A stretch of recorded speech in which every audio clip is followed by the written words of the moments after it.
Tired of reading news stories with catchy headlines but no substance? Check out The Information. The Information is a publication that breaks the most important news and trends about technology. They've published hundreds of stories on Uber, Snap, Facebook, and more. For access to high-quality journalism, try The Information. Go to theinformation.com/SPP to sign up for The Information's free weekly newsletter and get 5 free days of their afternoon tech briefing. That's theinformation.com/SPP. The podcast where we talk to smart people, but not necessarily done by smart people. That is an awesome question. This one goes down probably on one of my top 5. Hey, I like nutrition. I like to eat food. This is the coolest thing ever. We're going to do this forever. I wish I paid more attention in that class. You know, I'm going to be honest, I don't understand that. As a man, I don't get it. Welcome to smartpeoplepodcast.com. Hello and welcome to Smart People Podcast, conversations that satisfy your curious mind. Chris Stemp, coming at you. You know, this week we're talking about many things dealing with work, specifically this idea of culture. You know, the idea of building a great culture. It's everywhere. And I don't want to disparage it. It's very important. In fact, I've spoke about it numerous times, and the company that I work for is built around building a great culture. But at the same time, it can seem cliche. And even if we do hear something new about it, is it just lip service? Well, we're going to be really getting deep in this idea of culture today. How do you build a great culture at work? How do you become part of a great team? How do you seek out work and people that you like? What happens when boredom kicks in at a job? And much more. This week on the show, we are talking to Mike Rognlien. Mike was the former head of learning and development at Facebook. He also worked with Sheryl Sandberg to develop Facebook's Managing Unconscious Bias program. Mike is now the founder of Multiple Hats Management, a consultancy focused on building leadership at every level of an organization. He's also the author of the brand new book, This Is Now Your Company, a Culture Carrier's Manifesto. I really wanted to have Mike on because I do learning and development for a living. I understand the nuance behind the business, the importance of it, and also the difficulty. And so to speak with somebody who has just led L&D at a company like Facebook is really incredible. I mean, he was one of the founding members of the learning and development team at Facebook. He spent 6.5 years building all things learning, onboarding, manager development, hard conversations, etc. And we'll talk about that in the episode. So if you like talking about work, learning about work, or even sometimes complaining about work, this is probably the episode for you. We are at smartpeoplepodcast.com. Check us out. Tell a friend. You know, who out there do you know? Think in your head right now, who do I know that listens to podcasts? I'm going to just drop them a note and say, hey, found a great show or a great episode, and send them one of ours. Let's get into it. Our episode with Mike Rognlien as we talk about his new book, This Is Now Your Company. Enjoy.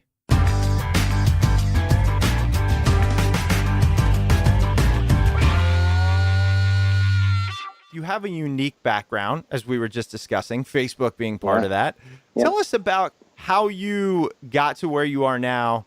And my other question is, when did you realize you wanted to be in this industry? Yeah. Oh, wow. Okay. Those are big ones. So the first one, I think, when I started my first job out of college, I worked for an insurance company called USAA. Great organization. It's a financial services company, insurance and stuff for active duty. At the time, it was active duty military officers. And my dad had been an officer in the Air Force, and I really just loved the company, and they were hiring, and they hired me. And so I went to work there, and I really discovered a kind of a nerdy passion for insurance of all things, and underwriting and critical thinking. And one of the things, though, that kind of emerged as I was doing that job is that I was unconventional. Like I would always be able to have fun and get, the people that would call in military officers to like laugh and loosen up as we were talking about, auto insurance. And they're like, well, this kid's kind of a weirdo, but like the members love him and his accuracy's high and everything's really great. This isn't a traditional approach, but it seems to be working. And so as I kind of moved up the ranks in the insurance world at USAA, they started having me, mentor people and teach them. And what I found was in that first experience after college, I was like, wow, I really actually enjoy helping other people, not just necessarily how to be more like me. I don't think that was my goal even then. I think the goal was to help them be more like them, so that, when you call in, there's a commercial on TV right now where somebody calls a security company and gets put on hold a bunch of times. And then when she finally gets to a live person, she's like, my home was just robbed. And the person's like, oh, that's the wrong department. I need to transfer you. Like, that was my worst nightmare, was that somebody would be so robotic and so programmed in their job that they couldn't figure out how to actually be a human being. And so my first kind of training jobs started at USAA, helping people figure out how to be, more comfortable and more themselves when they were talking to people about, insuring a house. And from there, I started graduate school while I was still at USAA, and I met a woman that worked at Intel.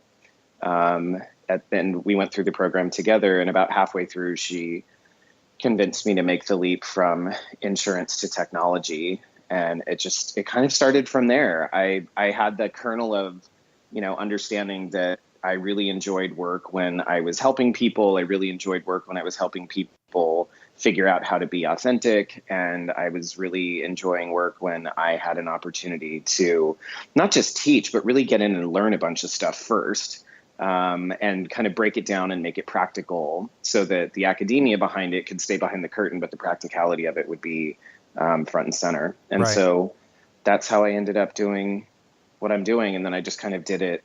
I stayed, once I came to Intel, I kind of, for the most part, stayed in the tech world. And so I did, I tell people all the time, I've done hardware, software, and internet. So I've covered all the bases. Now, were you drawn to the tech world, or did you stay in the tech world because of the pace and the culture? I mean, we'll get into it, but I know you were talking about you loved the speed at Facebook. Is that the thing that kept you there? It's funny. I really joined the tech world first and foremost because I hated wearing shirts and ties to work. Yeah. And, one of the things that I hated about USAA, and I mean, it was probably the only thing I hated, it was a great company, was that, we worked essentially in a fancy call center, and we sat around in, dress shirts and ties Monday through Thursday. Right. And then, you had casual Friday. I'm like, well, if the belief that, being in jeans is going to make you super unprofessional, then why would any company let their employees be super unprofessional 20% of the week? Right. Like, what's the real reason behind this? And so when I went for my first interview at Intel, I was like blown away by the fact that the senior most person that I was interviewing with was wearing, jorts. Yeah. I think it was warm that day, but I was like, oh, wow, these people not only get to do really amazing work, but they don't have to put any thought whatsoever into, superficial stuff like wearing a shirt and tie. And so it was a shallow reason. I mean, the job was really compelling too, but that was kind of my first exposure to like, wow, you can actually just be yourself the way that you are at home, even if it's just dressing a similar way, but you can dress the same way at work and at home. That seemed to me like an entry point into being able to just be yourself. And then, I got addicted to the speed of getting things done quickly, not a lot of bureaucracy. If you can imagine going from an insurance company to a tech company, it's night and day. You go from having limits of authority and very clearly defined things that you can and can't do to, everything was kind of a free for all, and experimentation was more important than compliance. Right. Well, and then you made your way to a company that a few people might have heard of, Facebook. Yeah. And it looks like you started there in 2012. So 2011. Okay. So Facebook by then was Facebook, but they were still private. And I know they were much smaller. So here's what I'm wondering, given you had a unique front row seat to a company that is changing the world, essentially, I look at it as the largest company in the world based on user base, obviously, and one of the most influential, if not the most influential. So you have a lot of rights, roles, and all that going into it. What was the transition like from when you first got there? what were you trying to build, to when you left, what was trying to be built? So, it's interesting even when I was interviewing, I got the sense that it was just a very different type of company. And yeah, I mean, if you look at where Facebook is as a company now, and you look at it where it was when I was, starting to interview and then joined, there were about 670-ish million people using the site globally. Today, that number, I think, is 2.2 billion. So it's grown almost, 3.5 times that. The company had about 1,700 employees when I started, about 25,000 when I left. Just massive growth. And we acquired Instagram. We went public. Just lots of massive things. People were getting married and having babies. I think the first year there were probably 100 or so kids born to employees. And by the time I left, I'm sure it was probably several thousand a year. So not just the company was changing, but everybody's lives were changing. And the ubiquity of Facebook, when I started, a lot of people thought, well, that's a really cool job, but they're never going to make any money. So yeah, I remember those days. Right. And still to this day, people love to say, which I actually use this when I teach unconscious bias, because unconscious behavior, people love to say, I don't know how Facebook makes any money. I've never clicked on an ad. Yeah, you actually have. Yeah. And you've clicked on a lot of them, and you've seen a lot of them.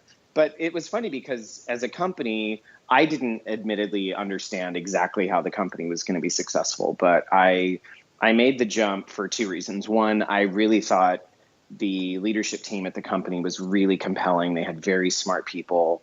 And one of the people that I interviewed with, because I originally, the first job that we had discussed, I passed on. And I was living in Chicago at the time. I was very happy living here. I had a good life. And my thought process was, if I'm going to make this big move from a city that I love to a city that I don't really love, it's going to have to be, job of a lifetime thing. And the way that they positioned it was, well, you can either continue trying to shift and impact culture at a huge company that's 40 years old, or you can come help us get it right from pretty early on. And for people that do what we do for a living, that's like crack. Right. How are you going to say no to an opportunity to see if all of the things that you've been trying to teach people to undo and do better, if you had an opportunity to help them maybe get it right from very early on in the company's history, especially a company that, intuitively, I think I just knew was going to be incredibly consequential. You can't turn that down. So I didn't. I want to talk about the size of Facebook and the influence of Facebook makes it important. And it makes it important, for this conversation, because I want to talk to you about what you saw in terms of enjoying work. Because when you and I first started talking, you said, all I did was work. And I got to be honest, especially now, that is the last thing I want to do. I don't care in any function. So, for some people, in order to enjoy their job, it's got to be a thing that's all they want to do. For others, it's the flexibility. For others, we know of Dan Pink and all this. So in everything you learned and seeing so many people and so many motivations, what have you gathered you have to do to enjoy where you work? So I think there's a couple of things. One is, especially if you look at all of the research and even in a company's own internal polling or research and org health surveys on younger workers especially, but I think younger workers have infected the older workers that they work with. Everybody wants to feel a sense of purpose, right? That the work that they're doing, whether it's, tons and tons of hours or a lack of flexibility, the compromises that we make, and we all make them to work, the core thing underneath all of that drives it is a sense of purpose and connection to that purpose in the work that you do. So I think one of the things that, especially in the early days when I started, everybody was super, super passionate about connecting the world. It had never been done before. There was no company that had ever been able to say, yeah, we created the world's first completely connected online community. And we didn't know what that was going to look like or how hard it was going to be or any of the stuff that was going to really pop up along the way.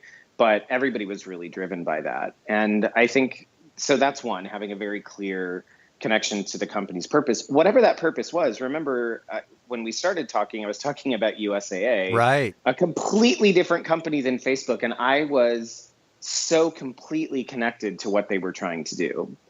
There were very unique needs that military people faced when trying to get insurance, because they were constantly moving around. Their risk profile was constantly changing. And USAA looked at that as an opportunity and said, if we create a community of people that have similar challenges and issues, we can create a very unique risk profile and we can be the company to serve that audience. And my dad was a military officer, so I really connected to that and the service, and they, encouraged people to stay on the phone as long as they could instead of telling them, get off the phone in 30 seconds or we're going to ding your pay. Mm-hmm. So even when it was an insurance company and I was 22, I instinctively knew that being committed to what the company was overall trying to do was an important first step. And then how I fit into that, I would figure out later. So I think that's the first part. The second part is, and I don't know if you've found this in your work, but I've found over and over and over again that when I ask people to tell me what their strengths are, they really struggle to do it. Yeah. If you look at Marcus Buckingham's definition of a strength, a lot of people think strength means ability, right? Well, I'm really good at this. Great, but do you love doing that? Yes. Will you love doing that 40 hours a week? And oftentimes the answer to that is different. We all have things that we're good at and that we don't want to rely on for a paycheck. And we all have things that we're bad at, but we love anyway. And so I think one of the things that was really incumbent upon us as a company, but was also incumbent upon the people that we're interviewing, was to know what are those things that I am uniquely gifted at and really passionate about. And that if I combine my unique ability and my passion to a connection to the company and its purpose, get out of the way. Yeah. And I think, but that nobody will, as Marcus likes to say, and I love to quote, nobody will ever know your strengths better than you do because they're yours. And because passion is half of it, other people can see your ability, but you can only see what's driving that ability. And unfortunately, I think a lot of people mistake being good at something as being strong at something. And so they pursue things that they might be good at, but get really confused by the fact that, like, well, I'm really good at this. Why is this so completely unfulfilling? Yep. And usually, if you dig not even very deep below the surface, you'll find they either don't care about the organization that they're helping through their contribution, or they're good at it and they really care about the organization, but there's no passion for it. And it really is that trifecta that I think people need to look for. And conversely, if when somebody says, tell me what you're better at than a million people, and you get really flustered and uncomfortable, then you have some work to do, especially if the same people could ask you, tell me something that you're bad at, and 50 things readily come to mind. It's just, we're wired to kind of sabotage ourselves. And I think I write about that in the book, that I've been in a position that I was really good at the work and I was really committed to the company, but I hated what I was doing. And I didn't realize until years after I'd left that I had actually architected the perfect job for me to hate, and didn't realize, of course, I blamed everybody else, my boss, the company, the economy, and everything when I left. And I didn't realize until many years later, like, oh no, it was actually me. I did that. Yeah, exactly. Well, there's a lot there. And I think that's a really great trifecta that you highlighted. I want to make sure we kind of concisely get that. So it's a job that you are essentially good at, skills-wise. You want to be good at it, and you want to do it for the company you're in. Yeah. Approximately. Okay. Yep. Good at it, passionate about it, and it has to be useful to somebody else. Okay, great. Those are the three. And, one of the things that people ask a lot, even in my line of work, and so I'd be interested to get yours, is, well, how do you find those things? And that's a very long conversation. I'm not going to ask for you to define all three. But specifically what you said about strengths, I have found that you just have to try things and you'll go, wow, everything I've done thus far has brought me to this strength. And you have to, the hardest part is recognize it. So what would you say to those that are out there going, I don't know. I mean, I've been doing this job 5, 10, 15 years. I think I'm good at a few things. Where to start to go down the right path?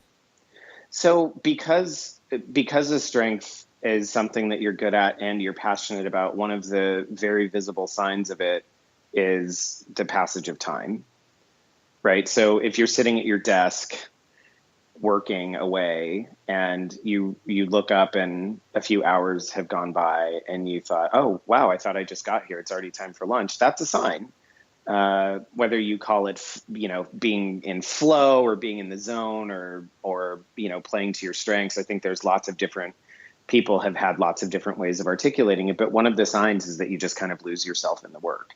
And one of my favorite interview questions, and anybody can ask themselves, especially if you're looking at, making a change to your job and you're looking at a job description, one of the things that I always ask myself, and I encourage other people to do the same, is to just describe your perfect day at work. What would you be doing?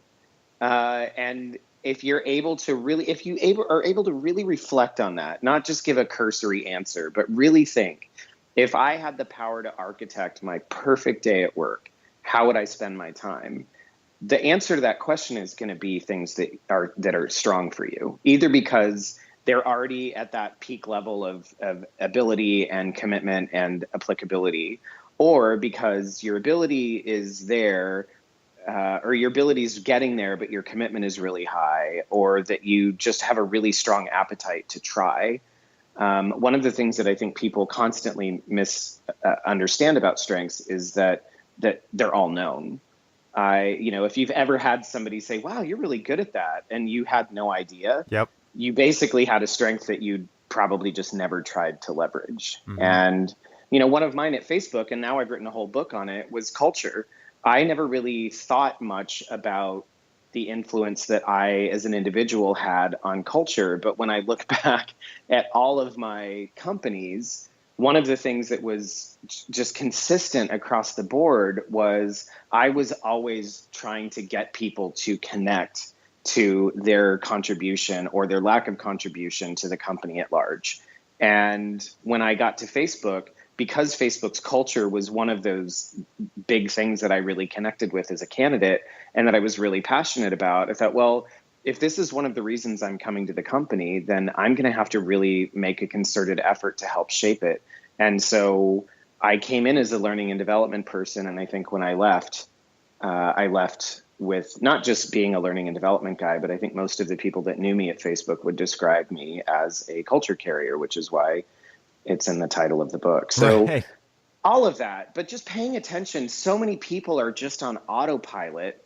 And, as we talked about earlier, it's important to make a paycheck, right? None of us is without bills. Right. It's important to, be able to uphold other responsibilities. Those things are all important. But if you want a sustainable experience and you want to do your best work with the lowest amount of, I hate this, friction, you have to pay attention to something that a lot of us aren't comfortable talking about, which is emotional responses to the work that we do. Right. Well, and emotional responses are something that I think we have taught ourselves to not pay attention to. And that and to suppress. Right. And that now it leads to my next question, which is, you mentioned this idea of autopilot and everything.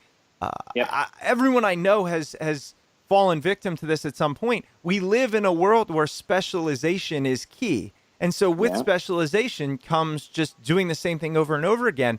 And so what I've always struggled with is, I like this, or I'm good at this, but even that make me do it 5 days in a row and I'm done.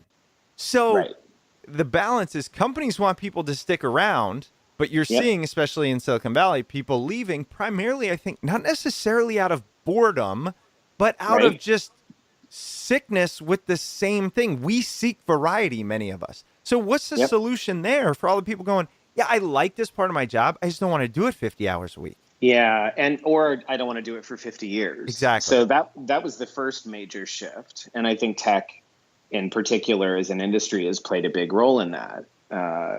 People don't go most people, I don't think, go to companies anymore with the intention that they are going to stay for their entire, there's no benefit. I mean, look at all of the companies that had pension programs that are basically gutting them just to stay alive. Right. And so all of these people that have gone to companies and stayed for, or intended to stay for 20, 30, 40 years, and suddenly one of the biggest benefits of that tenure and longevity is gone. So I think one of the first things to kind of disappear was this notion that I'm going to go to a company and stay there for my entire career.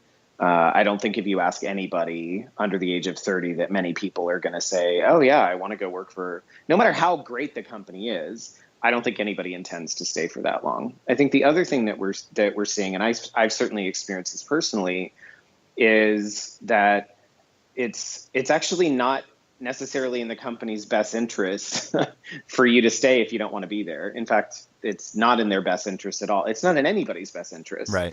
But we tell ourselves that, leaving a job or leaving a company is indicative of a failure or that something bad happened. And when I left Facebook, one of the primary questions that I got was, and that I anticipated, was that people were going to assume that I was leaving because I didn't like the company anymore, or I didn't like the team, or I disagreed with the press. And something negative had to have been the impetus for me leaving. And in reality, it's one of the reasons that that's the last chapter in the book. In reality, I left because I wanted to go do something else. I had learned a ton at Facebook that was going to enable me to do that. And the last thing I wanted to do was be a drag on where, a company that I really cared about and that had invested 6.5 years of my life helping to build. I didn't want to be a drag on where I knew they needed to go next. I just knew that I wasn't going to be the best person to help them get there. And I think the second major shift, the first one was, as I said, I think moving away from working at one company forever. I think the second shift needs to be relooking at the individual level and the company level, what is a meaningful retention goal, right? Like, how much time should we expect somebody to stay in a role or in a company versus, should we not look at how long they stay, but what they're able to accomplish while they're there? And I think that with that mindset, when I left the company just as in love with it on my last day as I did on my first, but I also knew that I had done what I came there to accomplish and I was ready to move on to the next thing. And I think that that's just going to continue happening more and more. We talked a little bit before this about the gig economy. I think that's going to become more and more prevalent as well, is that people that really want to hone in and focus and specialize, but don't want to do the same thing for the same company. Maybe the thing that keeps it a strength for you is doing the similar set of tasks, but for 5 different companies with different missions and different purposes. And there's a lot of layers to a strength that go beyond just ability and passion, in terms of what drives that passion or what makes that ability unique. So there's a lot of layers to it. Coco Chanel, Martha Stewart, Julia Child. You know these amazing women and how successful they are, but do you know their real stories? Do you know their failures and how they overcame those obstacles in order to achieve success? Do you know the business principles they held? If you're a fan of Smart People Podcast, you'll love the Great Women of Business podcast from Parcast. Focusing on little-known details, Great Women in Business explains how Debbie Fields started her empire at age 20, the controversy behind Chanel No. 5, and how Coco Chanel was one of the first to ever understand branding as we know it today. The 12-episode series just premiered starting June 5th. Find episodes on Ruth Handler, co-founder of Mattel and inventor of the Barbie doll, Brownie Wise, Martha Stewart, and more every Tuesday. Visit Apple Podcasts, Stitcher, TuneIn, Spotify, Google Play, or wherever you listen to podcasts and search for Great Women of Business. Again, that's Great Women of Business. Or visit parcast.com/business to start listening. That's Parcast, PARCAST.com/business to listen now. Now back to the show. Yeah, sure. There are. And that's why I think it's so difficult. And out there doing what you're doing now with your consultancy. So I'm assuming it's your own company, right?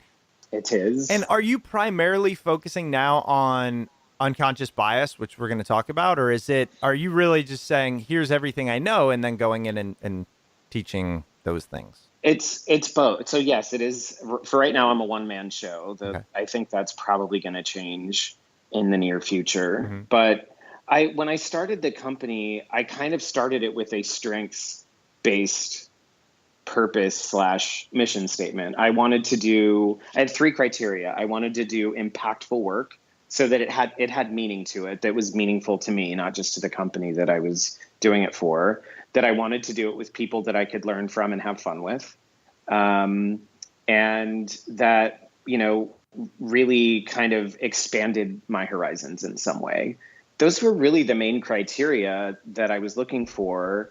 And the interesting thing is that it really has been a little bit of everything. There are some organizations that really are trying to figure out how to become more, I guess, an employer of choice for a younger audience, especially, but an older company. So every company is basically a tech company now. Even if you're not a tech company, Mm-hmm. you're a tech company, right? You have to have engineers to build your apps and to run your web interfaces. And so every company out there, whether they are a tech company as a primary focus or not, has to have a tech component to it. And a lot of those companies, especially, companies that are 75, 100 plus years old, don't necessarily have a core strength in being a great place to work for that demographic. So there are companies that want help with that, which meets my criteria of being something I'm really passionate about, because I think everybody, whether you work at Facebook or McDonald's or the Department of Sanitation, you should love your job and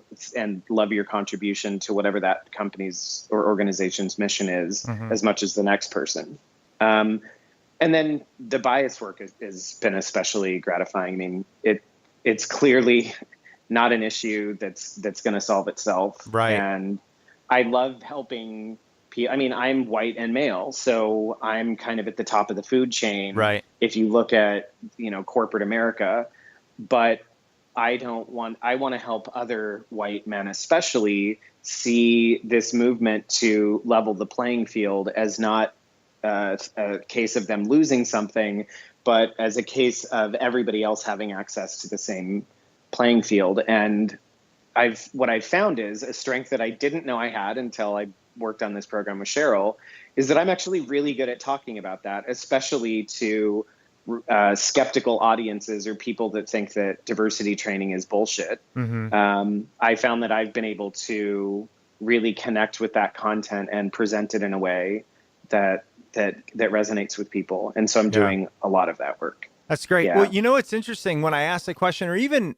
questions prior to that, I can tell a lot of your decision-making process has been thought through. You'll analyze what will work for me, but I think the underlying thing that I'm hearing is what will work for capital me. And so knowing yourself, knowing what's going to work. And now, how do you recommend people uncover that? Because here's the thing, we get a lot of feedback. I've done career coaching. I get people reaching out to me about this. And it's often this underlying fear in some sort that is driving decisions. And that's how we're wired. So one of the things I know you talk a lot about is this being authentic in the workplace, but for yourself. How do we do that while also, again, saying, look, I have to have a job. I have to support family. This all sounds great and rainbows and butterflies, but how do I do it in the real world? So it's interesting because when I was one of the speakers, I owned orientation at Facebook for over 2 years, and I spoke in almost every orientation the whole time that I was there. So thousands and thousands of interns and full-time employees got, the talk from me that over the years kind of morphed and shifted, but was always about, being mindful of your contribution to or your detraction from the culture at large, which everybody, I would ask them, if the culture played a role in you accepting our job offer, please raise your hand. And they always did. Great. Then if nobody raises their hand next week, it's going to be partially your fault.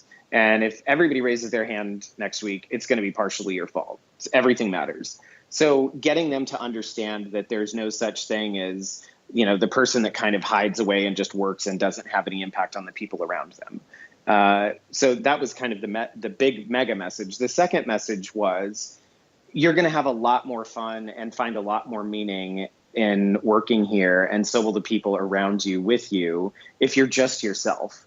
And I would kind of make light of it. I would say, if you get wasted on Friday night and somebody posts funny pictures of you falling out of a cab, like, we want to see that. That will help us understand a little bit more about you, and it might explain why you're a little sluggish on Monday morning. But joking aside, what I was getting at was you have that life, whether you talk about it or not. And, Brene Brown has a great quote about some of the pendulum swinging too far with authenticity. It's not an excuse to overshare. And oversharing is not the point. The point is, and there's a chapter on this in the book that was actually one of the most controversial because people really pushed back on me as they were reading it in editing, is that not everybody's going to like you. And that's not the point. Not everybody is going to think that your authentic self is amazing. And that's not the point. The point about authenticity is not approval from other people. The point about authenticity is feeling that you can show up and be who you are and be successful. And the people that are going to like you are going to like you. And the people that aren't going to like you aren't going to like you. And that's not yours to worry about. Yours is to worry about, am I contributing in meaningful, positive ways? Am I operating with good intent? And when you look at, to tie this to bias, when you talk about diversity and inclusion training, a lot of people get really hung up on diversity, right? When Facebook or Apple or Google releases their diversity report, they're only talking about representation, right? We have this many Black people, we have this many white people, we have this many women, we have this many men.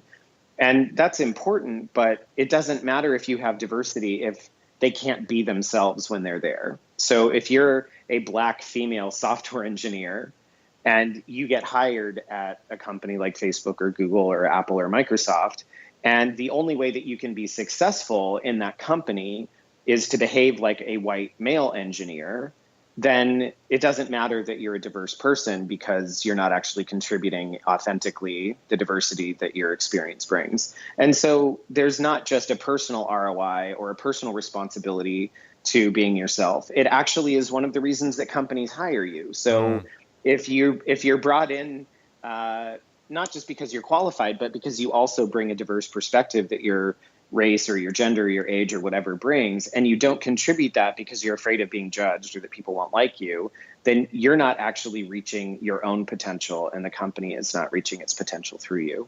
So I get it. It's scary as shit, right? Like, it's scary to, like, oh God, if people know X, Y, or Z about me, it's going to be terrible. And as a coaching device, I would always I love using worst case scenarios to help people that are being drama queens be less dramatic. Right. I just say, yeah, you're right. If they knew that about you, it would kill you. Or if you apply for that job, you're going to die on the spot. And of course, like, what are you talking about? Yep. But when you push a little deeper, it's like, well, you're acting like that's what's going to happen. So if that worst case scenario is not on the table, then what really is, and how can you find a way to maybe work through it? And I think we love going to extreme examples to disprove an idea. Like, if I'm going to be authentic, I'm going to fly every single freak flag that I have at work. And that's not what it means. It just means that if I, am of a certain age and a certain background, and I grew up in a certain place, that I am going to contribute how that has shaped me as a person in the work that I do in an authentic way. The thing that strikes me is, you mentioned even at Facebook, when you had asked this question, how many people came here because of the culture? A lot of people raised their hand. I get that. That's why we come to companies sometimes. I always struggle with, I know that you kind of care about me, but I'm one in 2,000, 4,000, 10,000, 100,000, and really you care about making money. And so I could never bridge that gap very well on, authentically caring about your people. Yeah. And I think it's because we like being wired, especially in a tech company, and especially in a software tech company, where the core of your business is literally ones and zeros. Right. It's either a 1 or a 0, right? And so I think we tell ourselves that it is a zero-sum game. Either I can be authentic or I can be successful. Either the company cares about me or the company cares about making money. And in reality, of course, those things can all coexist. And I think it's easier if we tell ourselves that it's a 1 or 0, because then there's only two options. But if we acknowledge the fact that, because again, think bigger picture, not lowercase me, but bigger case me of what authenticity requires. If you're going to tell everybody that being authentic and just being themselves is going to make the company stronger, at the same time, you also have to say, like you just said, you're one of 25,000 people. So we got 25,000 people here being themselves. Right. There's going to be clashes. There's going to be confrontation. There's going to be curiosity. People are going to ask you if you come to work with blue hair, why is your hair blue? That doesn't mean they're not accepting you. That doesn't mean that they're rejecting you from the company. It means that they don't understand you, and maybe you should be willing to, if you're going to be somebody like me who likes to stand out, you're probably going to get some questions and some scrutiny along the way, and that is the price of admission. And I think one of the things that culturally we are erring in today's climate is that if anybody questions anything about you, that they hate you, right, or that they're bullying you, or that they don't want you to be yourself, when in reality, and again, this goes to the work that we do with bias, our brain doesn't notice anything consciously that meets our stereotypical expectations. It's only when people stand out that our brain takes notice. And it's natural, if your brain is taking notice of something, that eventually it's going to engage your mouth. And hopefully, if the training works, instead of issuing a judgment, you'll ask a question. But we have such a strange relationship right now. And I think especially if you look at younger workers, on one hand, they're saying, don't you dare label me or put me in a box. At the same time, they hashtag and label the shit out of themselves constantly. And they don't see the duality of that message. On one hand, you don't want to be put into a box that says, if you are this, you are only this. But at the same time, there are certain labels that help people understand how to engage with us, and especially when you're, again, filled in with a company full of people that are all trying to be themselves, that your brain is naturally going to say, tell me more about this, because I don't understand it. Doesn't mean I hate it. Doesn't mean I don't think you're worth being here, but I don't understand it, and I'd like to know more. And I think that's one of the growing pains as more companies try to be more welcoming of all different types of people, they're also going to have to help people understand how to talk about those differences in ways that don't, turn into World War III. Yeah. Well, and actually you mentioned something very unique there. I think a unique take on it, which I've never looked at. What you said is essentially, reminding yourself when people ask you questions of things that stick out, maybe it's the blue hair. Yep. That might be a sign that they're aware of the biases they might hold and instead are trying to get curious about them. What do you talk about cultivating curiosity? What do you think the way to do that and the reason to do that, primarily in a nutshell, is? Well, I think just when you know more, you can do more. So selfishly, if you want to be able to do more things with more people more effectively, you have to be curious. You have to know more. And if you look at our profession, teaching in particular, facilitating, one of the big kind of fads 5-10 years ago was, we need leaders teaching, right? Like, it's not enough to be an executive. Now you have to be a teacher internally, which goes against strengths theory 100%, because just because you're a great leader doesn't mean you're going to be great at teaching other people how to lead. Right. But it also kind of stuck out to me as, God, I would much rather work for a leader who was just an openly nerdy learner, and would talk about what he or she was learning. I would find that entirely more valuable and inspiring than, making sure that a senior manager was teaching 5 internal classes a year. And it's one of the things that I really love about Mark Zuckerberg. When I think it was probably 2015, Mark does a personal challenge every year. And it's always about growth and learning. But in this particular year, in 2015, his personal challenge for himself was to read a book every other week. And I thought, wow, he's Yeah. the CEO of Facebook. He's a new father, a new husband, and that any one of those things would be enough for most of us to say, I don't have time to read anything. But he prioritized it, and he kind of made it like Oprah's book club. He would publish what he was reading, and he would write about it on Facebook for people external to the company to read about it. But internally, if you read the book as well, he hosted kind of a Mark's book club meeting in his conference room every other Monday at 4:00. And if you read the book, you could come talk about it. And I just remember thinking that somebody that is constantly curious about how things work, which is kind of an engineer's mantra, is always going to win. And because nobody knows everything, the only thing that you can try to do if you really want to learn and grow is just be curious and constantly ask, why is that way? Why is that way? And I don't know any senior leader that I respect that's really good at what he or she does, that isn't just insatiably curious. And I think with bias, the only way that you're going to get better at relating to an increasingly connected and therefore complicated world is to have a lot more questions about why people are the way they are than preconceived notions. Great point there. Well, last thing I want to ask you is, again, your new book is This Is Now Your Company, A Culture Carrier's Manifesto. What compelled you to write it? And the reason is because I know we said off air after you left Facebook, the only thing you knew you wanted to do was write a book. And given how thoughtful you are, I know that the reason wasn't because you felt you had to write a book to get speaking gigs or whatever, right? No. The things that 80% of books are written for these days, the book is the new calling card type stuff. So I know that you had a deeper philosophical reason. What was it, and what do you hope it changes out in the world? So great question. And you're right. I didn't write it for that reason. If anything, I wanted less work when I left Facebook, not more. But I think the main thing that jumped out at me was it didn't matter what company they were coming from or what conference I was speaking at.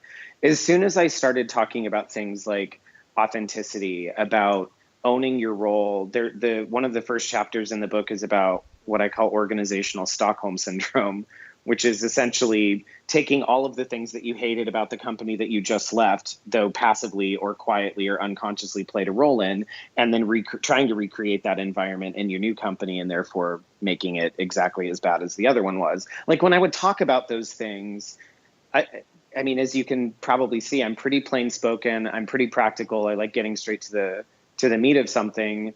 That really resonated with people. And what I kept hearing over and over again was that voice isn't really out there right now. And I kind of got back to my early days working at USAA, where the feedback that I would get was that I could take something that was really complicated and break it down and make it simple. And so I picked the book is divided into different topics that I think over the course of my career, I figured out ways to make them, really straightforward and practical. And similar to what we were just talking about, I don't pretend to have all of the answers because every person that reads that book is going to have a different set of life experiences. What I do think I have, and what any good coach would have or facilitator would have, is questions.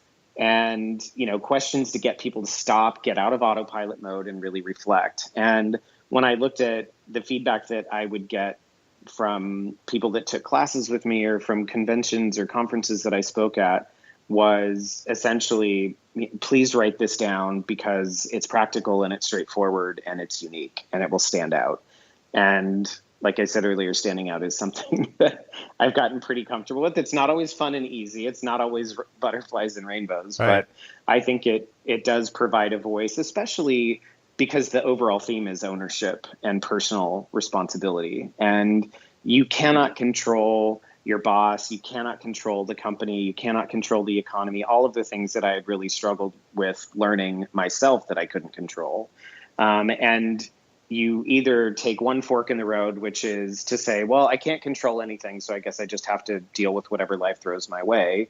Or you look at it and say, well, I can't control these things, but I can control these. And I'm going to focus on the things I can control instead. And so that's pretty much what the book is. So much easier said than done.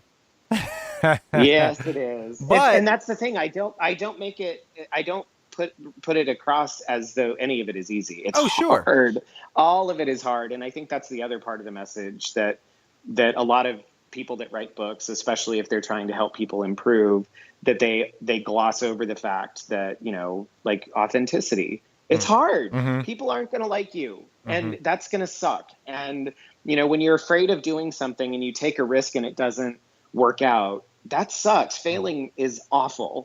And yet we all do all of those things anyway. So if you change the way that you look at them and you focus on, again, what can I learn from it and what I can control, then it gets it's never going to get easy, but it will get easier. Easier. Well, I love that. Mike, thank you so much for your time. The book is This Is Now Your Company, A Culture Carrier's Manifesto. Last thing I wanted to ask, anywhere else people can find you, read about you, what are you doing? I mean, Facebook. Facebook. How ironic. How ironic. It's funny. It's because when I say Facebook, everybody always expects me to say LinkedIn, and I'm certainly on LinkedIn as well. But I've always posted fairly publicly on Facebook.